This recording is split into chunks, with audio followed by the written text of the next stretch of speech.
Aujourd'hui, j'avais envie de vous amener vers un terrain en plein boom, mais qui pourtant crée de nombreuses réflexions. Taisez-vous. En Mais cet homme est ahurissant. porte-parole du gouvernement. Ce que vous venez de faire, c'est super. J'avais envie de vous parler de ça, de vous raconter une histoire de cette nouvelle passion que j'entretiens depuis peu, mais qui nous amène à d'autres analyses, à d'autres éléments. Même si vous en avez rien à foutre, vous allez finir cette séquence en disant « Mon Dieu, quel génie !» Déjà, quel galbe, vous allez dire en voyant mon corps gainé. Alors, faut que je vous raconte le contexte. Avant de vous parler de ma nouvelle passion, faut que je vous raconte le contexte. Et pour ça, je vais vous amener à Tours. Tours, la ville de Tours. Voilà, les rillettes de Tours, absolument. Les deux Tours, rien à voir, parce que c'est dans une autre ville et le contexte est beaucoup plus triste. Tours, la France. Qu'est-ce qu'on foutait à Tours ? On revenait de Bretagne, avec ma milieu dans la bagnole, on respecte les limitations de vitesse, évidemment, on évite de croiser la route de Pierre Palmade, évidemment, et on se dit on va couper la route en deux, on fait dodo à Tours. Voilà, on était au Ibis de Tours, pas loin de la gare. C'est la première fois que je foutais les pieds à Tours. J'ai dit, c'est super. On est arrivé, il était environ 19h, il faisait moins 4 degrés, de la brume. On s'est dit, tiens, c'est donc ça l'enfer. Et le Rémi, malin comme pas deux, mais néanmoins glouton, j'avais regardé auparavant sur mon smartphone, qui veut dire téléphone intelligent, j'avais regardé où est-ce qu'on nous pouvions nous délecter d'un joyeux repas. C'est-à-dire comment on aurait pu se faire éclater le bide dans un restaurant non loin de la couche. Alors, là-dessus, je trouve un resto qui est tout à fait sympa. Je sais plus comment il s'appelle, mais on les embrasse. Qui est pas loin de la gare. Attendez, je veux pas vous dire de conneries. C'était très très bon. Alors vraiment, j'ai envie de leur faire une pub gratos parce que c'était très très bon. Je me suis éclaté la panse. En entrée, il y avait de l'os à moelle. Alors tu vois, le lien entre le sujet du jour et l'os à moelle, est vraiment, il n'est pas fait le lien. Mais on va oser le faire. On va oser le faire parce qu'on est des gens ambitieux. C'était, je crois que c'est cette rue. Bon, c'est pas très grave, on va pas chercher ça pendant des plombasses. Tac. Bon, on s'en fout, c'est pas grave. Mais on les embrasse en tout cas. C'était très très bon. Bravo à eux. À côté de l'opéra là, ou je sais pas quoi. Bon, on s'en fout. Bon, on mange. Je vous passe le repas, je vous passe les détails parce que je suppose que vous en avez rien à foutre. On retourne à l'hôtel. Et là, j'allume l'équipe 21. Et il y avait des fléchettes. Alors, déjà, l'équipe 21, parlons-en. L'équipe 21, je les adore. Ils ont des types super, des présentateurs. Enfin, les journalistes sont sympas. Il y a, comment il s'appelle, le petit, là, le petit qui est plein de gaz, qui est extraordinaire. Merde, oh putain, tout m'échappe. Qui est adorable, qui a une bonne tête. Yohan Ryu, voilà, Yohan Ryu qui est un mec super. Bon, mais c'est vrai que l'équipe 21, le problème avec eux, c'est qu'ils prennent les droits souvent de sport éclatés au sol. Où vraiment le championnat de Détroit, mais Détroit pas la ville, Division 3, de volleyball pour Kudjat, c'est pas contre les pratiquants, hein, mais les spectateurs se battent pas devant la télé, si tu veux. C'est pas, tu vas jamais dans un pub en disant, excusez-moi, vous passez pas à la télé Calais, Bourgoin-Jallieu ? Non ? Ah merde. Non. Vraiment, on s'en fout complètement. Mais ils ont des droits comme ça, bon, c'est pareil, ils font ce qu'ils peuvent. Et là, ils ont les fléchettes. Championnat du monde de fléchettes. On en était rendu au 8e de finale, quelque chose comme ça. C'était pas la fin de la compète. Et là, avec ma milieu, on se fout au pieu, parce que c'est vrai que bon, voilà, on se met au lit devant les fléchettes. C'est ce qu'on appelle dans le milieu un gros baiser. Et je me mets à regarder les fléchettes. Elle part à la douche, un minimum d'hygiène, quand même, on sait se tenir. Et là, je me mets à regarder les fléchettes. Et je me mets dans l'ambiance. Je me dis, tiens, qu'est-ce que c'est que cette histoire d'une salle bondée avec quasiment 10 000 Anglais, en tout cas 10 000 Britanniques, tous à 4 grammes, vraiment, mais c'est une réunion de Renault, ce sont des cosplays de Renault, dans une salle avec la musique à bloc, une ambiance de fou, des gens qui s'amusent, qui sont contents, et sur une grande scène avec plein d'écrans, t'as des types qui ressemblent à mon boulanger et qui lancent des fléchettes. Et ils doivent faire 180. 180. Tu imagines qu'il y a quand même 18 fois le QI de Gabriel Attal. Qui est quand même, putain. Et ils lancent des fléchettes. Ils font des fléchettes. Et au début, je me suis dit, tiens, bon, je vais changer de chaîne parce que de prime abord, j'en ai rien à foutre. Alors qu'en fait, je me suis pris au jeu. Je me suis dit, putain, c'est vrai qu'il se passe quelque chose de sympa. Il y a des Britanniques ivres. Bon, c'est ce qu'on appelle un pléonasme. Il y a du sport. Il y a Monsieur Tout-le-Monde qui joue aux fléchettes. Il est adulé dans une ambiance de dingue. Et pour tout vous dire, j'ai suivi toute la fin de la compète. Les amis, petite interruption dans votre programme pour une grande annonce. Vous le savez, la tournée du spectacle Zinzin continue plus que jamais. Un spectacle remodelé pour s'adapter à toutes les conneries du temps. Et je peux vous dire que il y en a. Donc, je vous donne rendez-vous pour ce début d'année 2026. Ce sera à Montélimar, la toute première date de l'année, 24 janvier 2026. Ensuite, Bruxelles, chez nos amis belges, le 7 février. Châteauroux, le 13 février 2026. Puis Metz, le 28 février. Et Brive-la-Gaillarde, le 21 mars. C'est la première fois que je viens à Brive. J'ai hâte de vous rencontrer à travers toute la France, les amis. L'aventure du spectacle Zinzin continue pour se fendre la gueule dans un véritable espace de liberté où on peut vraiment parler de toutes leurs conneries et de plein d'autres sujets. Je vous donne rendez-vous, lien en description pour accéder à la page avec toutes les dates et prendre vos billets. Donc, on va casser le mystère tout de suite. Je ne suis pas un amateur de fléchettes, je ne suis pas un passionné, donc j'en parle avec de la réserve, attention. J'en parle avec de la réserve. Je ne suis pas en train de vous dire que je suis le fan du coin. Mais je voulais vous parler de ça, parce que vraiment, j'ai découvert quelque chose d'extraordinaire et qui pousse des réflexions sur notre époque. Vous allez voir. Non mais c'est le juste bistrot. Il y a des blagues, il y a de la nourriture, il y a de l'analyse. Vous allez sortir de là, vous serez plus les mêmes. Je suis une sorte de chirurgien esthétique du neurone finalement. Un Olivier Véran du FIAC, pas du tout. Il a arrêté sa carrière. Donc, et le pire, c'est que Madame Mieuse sort de la douche. Je dis bon bah enfin, ça faisait 2 semaines. Elle me dit nique ta race. J'ai pas compris, peut-être c'est du hongrois. Et elle aussi, elle s'est mise à regarder. Et on s'est dit tiens putain. C'est intéressant ce truc-là, parce que déjà, ce qui est très important pour rentrer dans le sujet, le plus important, ce qui est fou, c'est que c'est facile à comprendre. Je veux dire, bon, t'as une cible, ils lancent des fléchettes, et ils doivent faire 501 par des combinaisons avec des doubles ou des triples. Donc c'est-à-dire, t'as un truc 19, tu peux faire double 19. Bon bah voilà, après tu fais des calculs, et t'arrives à 501. La meilleure perf, vous allez voir, c'est 9 fléchettes. En 9 fléchettes, tu peux arriver à 501. C'est très très rare. Donc, il y a un rythme, tu comprends très bien le truc, et il y a une ambiance de fou. Et puis tous les joueurs, tu sens que ce sont un peu des personnages. On va y venir. Ils incarnent quelque chose un peu comme dans le catch à l'époque, où chaque joueur est un personnage, il incarne quelque chose. Même des origines, je vais vous en parler. Il y a des duels entre Britanniques, évidemment. Et donc, on s'est vraiment mis dedans, sans déconner, et on a regardé jusqu'à la finale. On en parlera entre Luc Littler et Jan Van Gien, là, je sais pas quoi, le néerlandais, un crack aussi, 23 ans. On va en parler, mais on s'est mis dedans. Alors, j'ai creusé pour vous présenter ce sujet, parce que vraiment, j'en parle avec mon cœur, parce que ça m'a vraiment plu, ça m'a sincèrement plu. J'ai creusé, avant de vous en parler, pour comprendre un peu l'essor des fléchettes, parce que j'en ai parlé avec 2-3 collègues qui m'ont dit « Ouais, sur l'équipe, ils foutent les fléchettes, entre 2 combats de coq en Thaïlande et le championnat de D1 de chiens d'aveugle en softball, l'équipe 21, ils ont les droits des fléchettes. » Et les collègues qui m'ont dit « Ah putain, c'est super, on regarde les fléchettes. » J'ai dit « Ah, c'est fou, vous aussi, vous êtes cons. » Ils m'ont dit « Bah oui, on est amis. » Et j'ai creusé. Et la pratique des fléchettes est vraiment en train d'exploser dans le monde entier. Pour vous donner une idée quand même de l'ampleur de ce sport, déjà en Grande-Bretagne, parce que évidemment ça vient de là, je vous donnerai quelques anecdotes historiques dans quelques instants, sur Sky Sport, donc qui est l'équivalent de l'équipe 21 avec des droits de compétition stylés. Non, j'en mets dans la gueule à l'équipe 21, ils ont des trucs super, hein, je plaisante bien sûr. En 2024, les championnats du monde de fléchettes ont attiré en moyenne 3,71 millions de téléspectateurs. La finale avait fait un pic à 4,8 millions. En Grande-Bretagne, ce sont les audiences les plus élevées juste derrière le gros match de foot. Parce que les Britanniques sont quand même des gros footeux. Les fléchettes, c'est le sport le plus regardé derrière le foot. Même devant le rugby, à certains moments. Donc, c'est assez dingo. En France également, en 2024, on était à 400 000 spectateurs sur l'équipe 21 pour la finale des championnats du monde de fléchettes.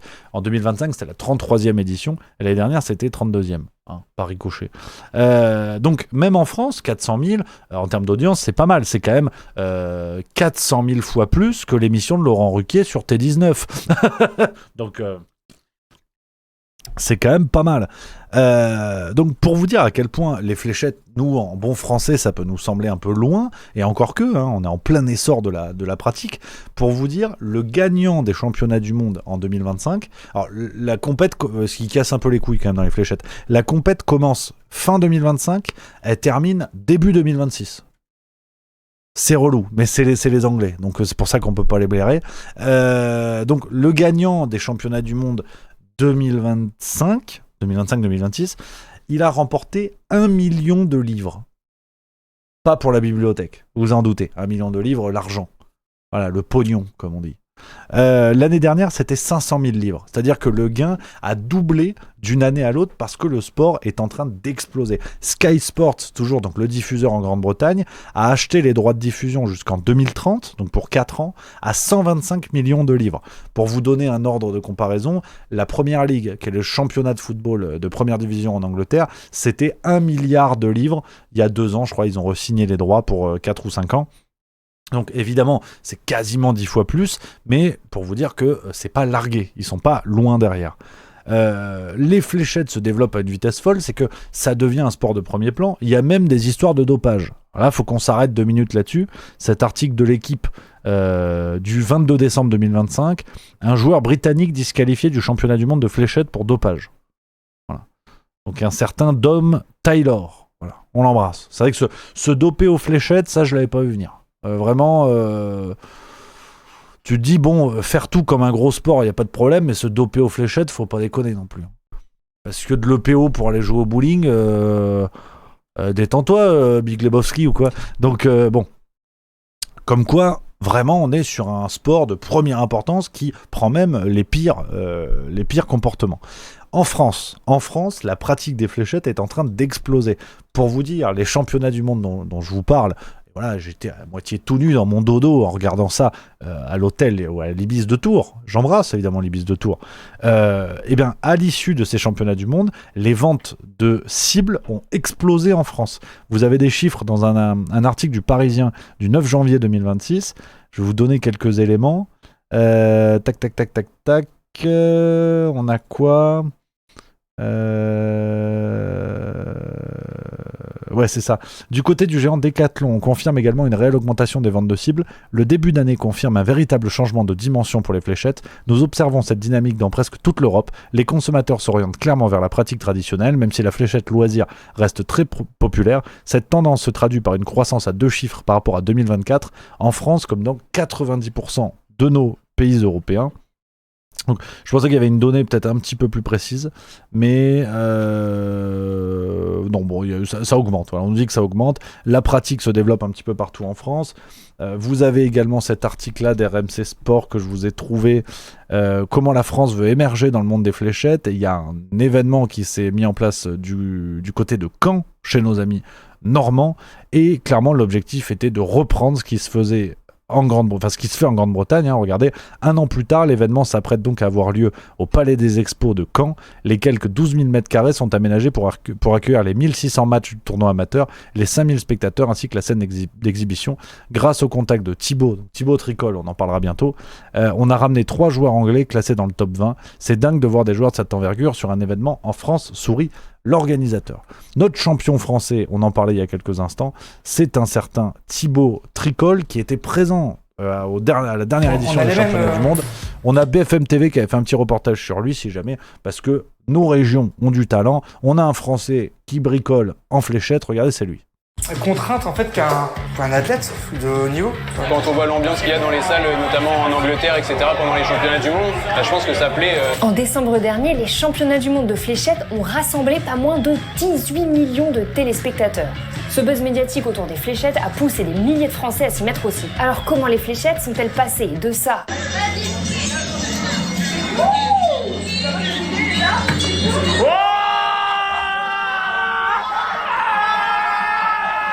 à ça?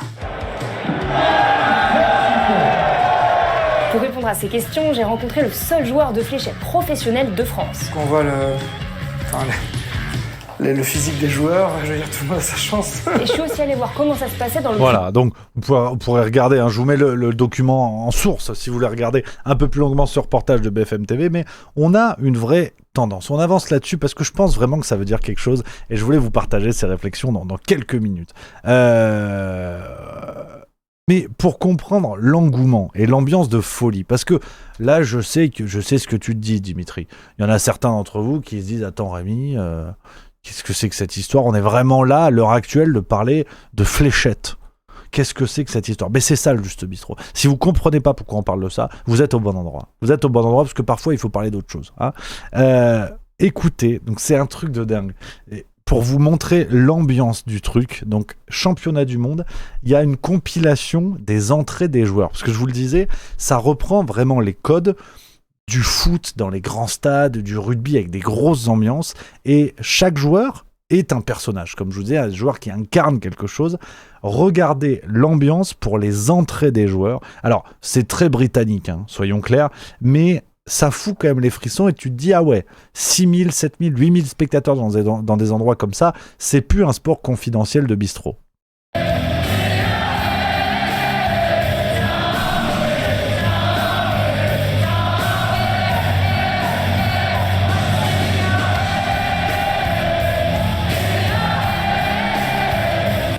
On a lui qui me plaît bien aussi, regardez.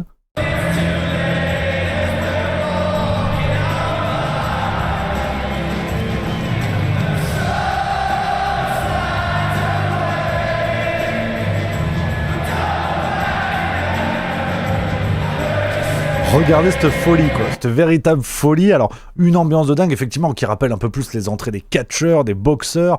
On a eu Zombie de The Cranberries, on a Don't Look Back in Anger de Oasis, et mon préféré, je vous le dis, mon préféré dans cette compilation d'entrées que j'ai dégusté avec plaisir, je vous l'ai dit, c'est très britannique et très anglais. Et le championnat du monde a lieu en Angleterre. Et là, on a un candidat écossais, un fléchettiste écossais, qui déboule. Déjà, regardez, vous allez voir la tête du mec. Tu te dis, il a dû être vigile dans un pub. C'est un Écossais et il déboule sur de la cornemuse en Angleterre en jouant Flower of Scotland en Angleterre. Ça me régale.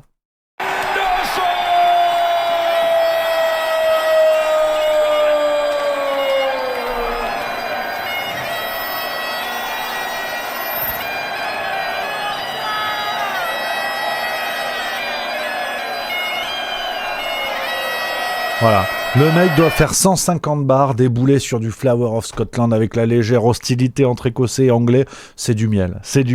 Ça m'a régalé. Alors, pour avancer un petit peu, le monde des fléchettes aujourd'hui en plein essor, je vous le disais, qui a complètement sorti cette discipline des pubs, et encore que, on y reviendra à la fin de cette vidéo, aujourd'hui ce monde des fléchettes se prend de passion pour un petit génie qui ferait passer Mbappé pour une pompe à vélo, et ça tombe bien parce que c'est une pompe à vélo. C'est cet homme, un Anglais du nom de Luke Littler, et vous allez voir, je vais vous dire que ce mec est actuellement le meilleur joueur du monde, le top du top du top du top. Et bien regardez à quoi il ressemble.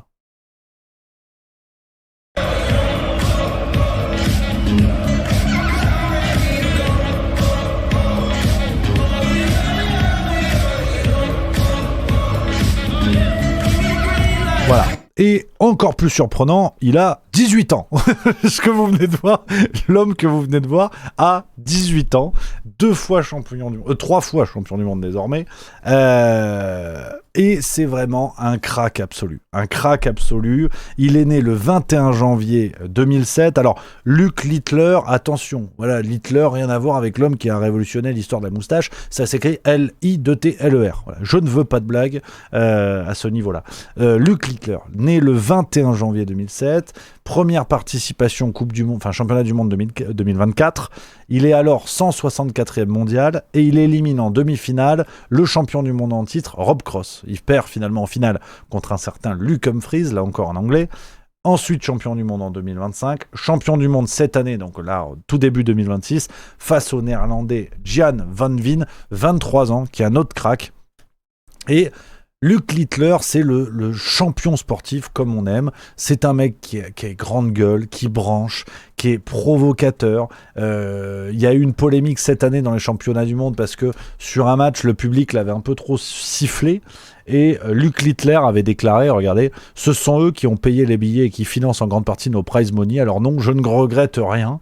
Dans les matchs qu'on suivit, il s'est fait crépir par le public, mais il est tellement fort que tout le monde à un moment donné, voilà, c'est abaissé, c'est agenouillé devant lui. Alors, bref, je vous l'ai dit tout à l'heure, je ne vais pas vous faire l'histoire des fléchettes, je ne suis pas un grand connaisseur, je trouve ça très intéressant, j'ai trouvé ça très prenant à regarder, et je trouve aussi que ça veut dire quelque chose. Et c'est là où tous ceux qui regardent cette vidéo en se disant « mais qu'est-ce qu'on en a à foutre ?» Eh bien, c'est là qu'on va essayer de s'ouvrir un peu, s'ouvrir le cerveau, parce que, vous le savez, c'est le nouveau virage 2026, j'ai envie de vous parler de plein de choses, et on peut arriver à des réflexions éclairantes sans parler tout le temps de Macron qui est un vilain, ou des histoires de Trump, ou je ne sais quoi. Il y a plein d'autres sujets dans le monde, et ça nous maintient, on va dire, lucides, que de s'intéresser à d'autres choses. Alors, cette histoire des fléchettes, ça me plaît déjà pour une raison, c'est que c'est l'un des rares sports qui vient du monde ouvrier. C'est-à-dire que aujourd'hui, on a à la télé, on a beaucoup de tennis, on a beaucoup de golf, on a beaucoup d'équitation, enfin non pas moins d'équitation, faut pas déconner, on en a surtout au JO. On a des disciplines qui pour la plupart sont issues du monde bourgeois et donc sont pratiquées par des bourgeois. Et je trouve que les fléchettes, enfin, je sais pas, je trouve d'ailleurs, c'est un sport qui provient directement du monde ouvrier. Parce que oui, les fléchettes, c'est la cible dans les pubs, évidemment, les bières, les copains, des gros ventres, et on est parti pour du plaisir. Alors, pour la petite histoire, la pratique des fléchettes, cette discipline, a à peu près toujours eu lieu dans les tavernes, dans les bars, sauf au Moyen-Âge où, alors c'est la légende, la légende historique, les fléchettes seraient apparues alors que des soldats anglais cherchaient à s'entraîner au tir avec des flèches raccourcies. Raccourci des flèches pour s'entraîner. On raconte que la fléchette est née comme ça, la pratique des fléchettes est née comme ça. Et petit à petit, cette pratique a migré dans les tavernes, et ce qui a donné, c'était avec des cibles en fût de vin d'ailleurs à l'époque, et ce qui a donné aujourd'hui nos fléchettes dans les pubs anglais, les pubs irlandais, comme on connaît, comme il y en a partout dans le monde en vérité, et beaucoup en France également. Donc, d'ailleurs, pour la petite parenthèse, parce que comme je vous disais, on n'est jamais loin de l'actualité, je vous parle de plein de choses, mais on reste autour de l'actualité. Pour la petite parenthèse, sachez que les pubs sont menacés actuellement en Angleterre. C'est tout à fait récent, hein. Ça fait 3-4 jours. Il y a eu une décision qui a été prise du côté du gouvernement britannique. Je profite de ce sujet pour vous parler de ça. Le gouvernement britannique veut abaisser le taux d'alcool maximum au volant. Et en Angleterre, il y a une immense mobilisation qui est en train de se faire pour sauver les pubs de campagne, parce que, comme dans beaucoup de pays occidentaux, tout est fait pour que les gens aillent vers les grandes villes, mais il y a encore des gens qui vivent dans la campagne. Excusez-les de ne pas vouloir être dans ce mode de vie urbain.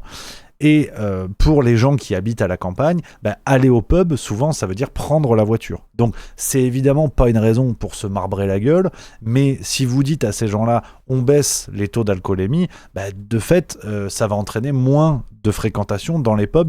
Donc, il y a des milliers de pubs aujourd'hui qui sont menacés en Angleterre. Il y a une vraie mobilisation qui est en train de prendre, hein. Je vous mets un extrait de ce petit reportage de BFM TV qu'on a parlé il y a quelques jours, et c'est un sujet qui touche directement les citoyens britanniques, les citoyens anglais, et ceux qui vivent dans... on a la France périphérique, l'Angleterre périphérique. C'est un vrai sujet sociétal qui est en train de se poser en Angleterre. Regardez, ça c'était BFM il y a quelques jours. Pour rejoindre le Dew Drop-In, il faut emprunter cette petite route de campagne. Pas de gare, pas de bus, ici les clients viennent généralement en voiture. La même pinte, s'il vous plaît. Comme beaucoup de pubs ruraux, celui-ci est directement visé par un nouveau projet de loi. Le gouvernement veut abaisser le taux d'alcool aux mesures qui divisent les clients. C'est absurde, ça va tuer les pubs de campagne. On ne meurt pas à cause de quelqu'un qui a bu 1 ou 2 pintes. Les accidents, ce sont des gens qui ont bu 6 ou 8 pintes. J'ai bu une Guinness sans alcool et c'était très bien. Je serais même favorable à un seuil à 0, comme dans certains pays d'Europe de l'Est. Oh putain, on dirait un macroniste en Angleterre, quoi. Ah, je peux pas le blairer, lui. Marius Pretorius est propriétaire de ce pub depuis seulement 2 ans, et pour lui, c'est un nouveau coup dur. On fait déjà face à de plus en plus de difficultés, le coût de la vie, les factures d'énergie. La liste est longue et cette réforme vient s'ajouter à tout le reste en rendant les choses encore plus compliquées. L'an dernier, près de 300 personnes sont mortes sur les routes à cause de l'alcool au volant. Mais la presse conservatrice dénonce une mesure contre-productive et lance une campagne pour sauver les pubs. Voilà, donc ça c'est un vrai débat de société qui est en train de se poser du côté de l'Angleterre. On en reparlera, mais voilà, je profite de ce sujet pour les fléchettes pour vous parler de ce qui se passe en Angleterre sur la question des pubs. Donc, retour à notre sujet initial. Cette pratique des fléchettes s'est depuis institutionnalisée. Il y a eu la fédération Professional Darts. Darts, c'est le mot en anglais. Voilà, Corporation qui a été créée en 1992. Et ce qui me plaît beaucoup aussi, c'est que on parle d'une pratique, alors évidemment, j'entends déjà les sportifs du dimanche, amateurs de Strava et autres performances instagrammables, nous dire « Oui, mais c'est pas du sport, parce qu'on transpire pas, parce que machin, parce que bidule ». C'est l'éternel débat. Pour faire du sport, faut-il soulever des pneus de tracteur ? Est-ce que le ping-pong est un sport ? Certains considèrent que non. Est-ce que les fléchettes sont un sport ? Est-ce que le bowling est un sport ? C'est l'éternel débat que je ne réglerai pas ici. Je pars du principe que, et c'est en regardant d'ailleurs les fléchettes que je me suis dit, quand même, il faut un niveau de concentration assez extraordinaire, de maîtrise de son corps pour réussir à performer. Et donc, on a l'idéal de la performance à travers les fléchettes. Est-ce que pour faire du sport, il faut transpirer, il faut taper dans quelqu'un, il faut prendre un ballon et faire quelque chose ? Est-ce que la pétanque aussi est un sport ? C'est un débat et chacun a son point de vue. Dites en commentaire, bien sûr, ce que vous en pensez. Moi, j'ai été assez impressionné par la maîtrise en fait, des joueurs, la capacité à répéter un geste d'une précision assez folle. Et je trouve qu'en cela, il y a quelque chose de l'ordre de la performance, du dépassement, du duel, qui est au centre de toute pratique sportive. Donc, à titre personnel, je considère que c'est un sport. Mais surtout, ce qui me plaît dans les fléchettes, et profondément, la raison pour laquelle je voulais vous en parler, c'est que on se retrouve avec, comme rarement, on se retrouve avec un sport pratiqué par des monsieur et madame tout le monde. Beaucoup plus de monsieur. On va être très clair, dans les derniers championnats du monde, il n'y avait que 6 femmes, si j'ai pas de conneries. Cette identification à monsieur tout le monde, je trouve que c'est trop rare à notre époque. Alors bien sûr, le sport s'accompagne d'un modèle presque esthétique, d'un modèle presque de fantasme. On fantasme le sportif comme un demi-dieu. C'est vieux comme le monde. En Grèce antique, c'était déjà ça. Le Panthéon, par exemple, était destiné à des guerriers, mais aussi des sportifs qui avaient gagné des Jeux Olympiques à l'époque de la Grèce antique. Et certains sportifs avaient une retraite dorée et allaient au Panthéon. Donc ça devenait, si vous voulez, des sortes de légendes dans la cité avec un C majuscule. Et ils avaient une retraite dorée, ils étaient adulés par toute la population. Et le modèle du sportif est aussi né comme ça. C'est-à-dire que c'était des personnes qui, de par leurs résultats sportifs, leur victoire aux Jeux Olympiques, arrivaient au rang de quasi demi-dieu, presque de surhomme, disons-le. Et donc, l'idéal du sportif, on l'a toujours conçu comme ça. On l'a conçu au rapport au corps, à la performance, au fait d'être supérieur aux autres par rapport à votre performance, grâce à votre performance. En cela aussi, je trouve d'ailleurs que les fléchettes sont un sport. Mais ce que je trouve chouette, c'est que cet idéal de performance, ce culte du corps qu'on ne peut pas dissocier de la pratique sportive, s'est accompagné à l'ère moderne, pas seulement, on va pas refaire le chapitre, les réseaux sociaux, les smartphones, ça on a compris, mais à l'ère moderne, on a peut-être ce rapport au corps qui s'est accéléré, qui s'est précisé. On peut prendre l'exemple du rugby. Vous prenez les corps des rugbyman, on a des modèles assez différents. Alors en termes de puissance et de force pure, la question n'est pas là, parce qu'on reste sur des Golgoths qui tapent dans des Golgoths.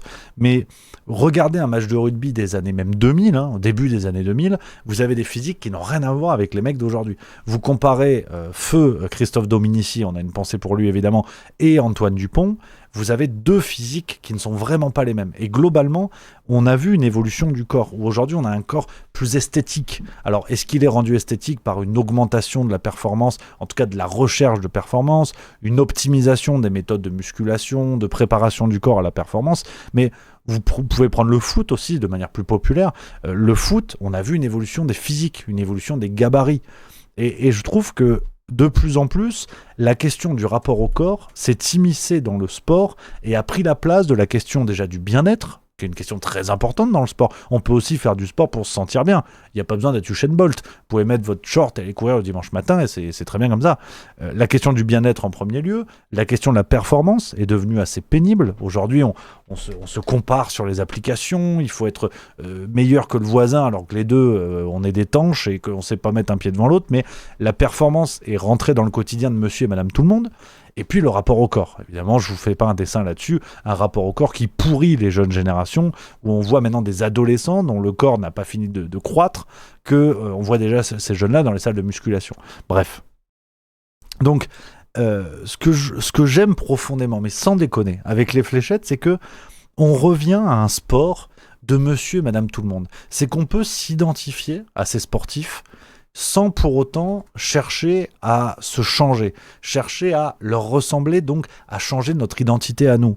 Aujourd'hui, un jeune qui veut faire du foot comme Mbappé, il va falloir qu'il soit esthétique, tu vois, le modèle. Je trouve que c'est pas le même modèle entre Zidane et Mbappé. Sur l'image que ça donne, l'image que ça renvoie, Mbappé, on est dans le star system. On n'est plus dans la seule capacité à jouer au foot et à avoir des bons résultats. On commence à rentrer dans un sportif qui incarne plus qu'un sportif. Je dirais, Mbappé, c'est Martin Luther King avec des protèges tibias, tu vois. Là, avec les fléchettes, ce que j'ai trouvé génial, c'est que tu vois arriver sur scène des individus qui brisent complètement le rapport qu'on a au sport. Aujourd'hui, un sportif, à quelques rares exceptions près, on peut penser au sumo, par exemple, qui est un sport d'une rudesse folle, mais bon, effectivement, les gabarits, tu te dis, ils doivent être meilleurs au buffet illimité qu'à la salle de muscu. Et pourtant, les sumos ont une hygiène de vie assez incroyable. Il y a un rythme de travail sportif qui est assez incroyable. Et qui, eux aussi, d'ailleurs, sont considérés comme des demi-dieux dans la société japonaise. Donc, on retrouve ce qu'on disait chez nos amis grecs. Donc, ce que je trouve assez incroyable avec les fléchettes, c'est qu'on revient à un rapport beaucoup plus sobre au sport. Tu vois débouler des mecs où tu te dis, ce sont les meilleurs des meilleurs, c'est la finale des championnats du monde. Tu te dis, il va y avoir deux mecs taillés, enfin deux sportifs taillés, prêts à la performance sportive comme on l'entend aujourd'hui. Et pas du tout, pas du tout. Tu vois Luke Littler qui déboule, qui a un bidon d'un personnage de 60 ans qui s'est enclumé 7 millions d'hectolitres de Guinness dans sa vie, et tu te dis, putain, mais qu'est-ce que c'est que cette blague ? De prime abord, si t'as envie d'avoir un regard un peu vilain sur le sport, tu dis, attendez, c'est quoi ces mecs avec du bide, c'est pas des sportifs. Et là, tu te laisses happer par la performance pure. Et tu te dis, mais attends, comment ils arrivent à répéter et répéter et répéter ces gestes d'une précision rare ? Donc, vraiment, ça m'a marqué. J'ai trouvé ça plaisant de renouer avec un rapport au sport où la question du physique, la question de l'hygiène de vie, de la surexigence, de l'optimisation de la préparation, la question du modèle qui est donné, en fait, là, on a juste du sport avec des gens qui performent, on apprécie le spectacle, et ce sont des stars. Je veux dire, je vous dirais pas ça si les fléchettes étaient reléguées encore aujourd'hui au statut de sport vraiment confidentiel, où on joue que dans les pubs et c'est filmé avec des smartphones. Là aujourd'hui, tu as des salles de 7000, 8000, 9000 personnes, des joueurs qui sont adulés, qui sont adorés par des centaines de milliers de gens à travers le monde. On a eu un concurrent indien cette année à la Coupe du Monde, il y a des concurrents du monde entier, notre ami français Thibaut Tricol, enfin... Je trouve ça assez extraordinaire. Et la fin de l'analyse que je voulais vous proposer, et ce qui me plaît encore plus, pour vous dire les raisons profondes et sincères de ma passion naissante, on va dire, c'est aussi le fait que ce côté monsieur tout le monde, il soit vrai. Il soit vrai parce que, là encore, différence importante, avec les sports très populaires comme le foot, le rugby, la Formule 1, tout ce que vous voulez, c'est que dans ces sports-là, très populaires, aujourd'hui, l'exigence de performance est telle, et le business est tel, que on va recruter les sportifs dès le plus jeune âge. On va les configurer, comme si le corps était une machine, et on va prendre ce corps le plus tôt possible pour le configurer à la performance. Regardez aujourd'hui dans le monde du foot, vous avez des jeunes, des enfants, qui sont recrutés à 12, 13, 14 ans. Par les plus grands clubs, pratique qui est de plus en plus encadrée, parce qu'évidemment elle est dangereuse, voire illégale, mais vous avez des sportifs qui sont configurés, qui sont préparés à être performants. Dans le cyclisme, on a en ce moment un jeune comme Paul Sexas qui explose, qui est un super jeune, on a beaucoup d'espoir dans le vélo avec lui, qui est français, Cocorico. Bon, c'est un mec, tu regardes sa carrière, il a été préparé à la performance. Et là, ce que je trouve aussi génial dans les fléchettes, c'est que on a ce que j'ai appelé, avec clin d'œil, vous avez compris le raisonnement, on a une sorte de revanche des losers. Parmi les plus gros champions qu'on a pu voir dans les championnats du monde, vous avez des vrais gens. Vous avez quelqu'un par exemple comme Ryan Searle. Donc c'est un mec, lui il s'est fait éliminer en demi-finale cette année, je crois. Regardez. Bon alors, il a une dégaine, effectivement, c'est monsieur tout le monde, il fera pas la une de JQ, mais avant de devenir champion international de fléchettes, il était laveur de vitres. Vous avez un autre mec qui s'appelle Rob Cross, pareil, un grand champion anglais, il était électricien. Luke Humphries, qui a été champion du monde pendant les années, il est couvreur. Enfin, il était couvreur avant d'être champion. Et je trouve que ce que j'aime aussi, en creusant, en essayant de découvrir ce milieu-là, il y a un côté revanche des losers que je trouve chouette. Là où le sport contemporain nous a habitués à la fabrication de la performance, l'optimisation, l'entrée des algorithmes dans la performance, de la technologie, et bien là, aujourd'hui, on se retrouve avec un monsieur tout le monde qui est un peu meilleur que les autres. Et on va lui donner les moyens. Donc, on retrouvait ces trajectoires, d'ailleurs, encore avant. Dans le rugby, on en parlait tout à l'heure, jusque dans les années 80-90, avec la professionnalisation du rugby, tous les mecs avaient un boulot à côté. C'est sûr que la disparition du monsieur tout le monde dans le sport a été causée en grande partie par la professionnalisation des sports. Le statut professionnel fait que vous pouvez faire carrière dans le sport, évidemment. Donc, il y a aussi des facteurs tout à fait logiques et cohérents, mais vous prenez le rugby jusque dans les années 90, ils avaient quasiment tous un boulot à côté. Et jusque dans des situations terribles, je crois que c'était la finale du championnat de France de 1919, si je dis pas de conneries, où l'une des équipes avait perdu les 3/4 de ses joueurs qui étaient morts dans les tranchées, qui étaient morts pendant la Première Guerre mondiale. J'avais lu un bouquin formidable sur les finales de championnat de France, finale top 14, qui s'appelait pas le top 14 à l'époque. Mais avant, les monsieur tout le monde avaient un autre métier, et parfois jusqu'au pire, jusque dans les pires conditions, ils étaient soldats. Il y avait beaucoup de mineurs qui travaillaient dans les mines et qui mouraient dans des accidents. C'était aussi la réalité du sport. Et petit à petit, tout ça évolue, et je trouve que les fléchettes nous donnent un goût de nostalgie. Voilà, un goût de nostalgie, un goût de... C'est pas que c'était mieux avant, mais je trouve que ça fait du bien de voir ces modèles-là, ces sportifs-là, et de les regarder pour ce que c'est. De pas chercher à faire les plus malins en disant oh, moi aussi avec du bide je peux boire des bières et faire des fléchettes. Et ben je trouve ça bien de contempler parfois un sport qui se fait avec des monsieur tout le monde, et on s'y retrouve pour d'autres raisons.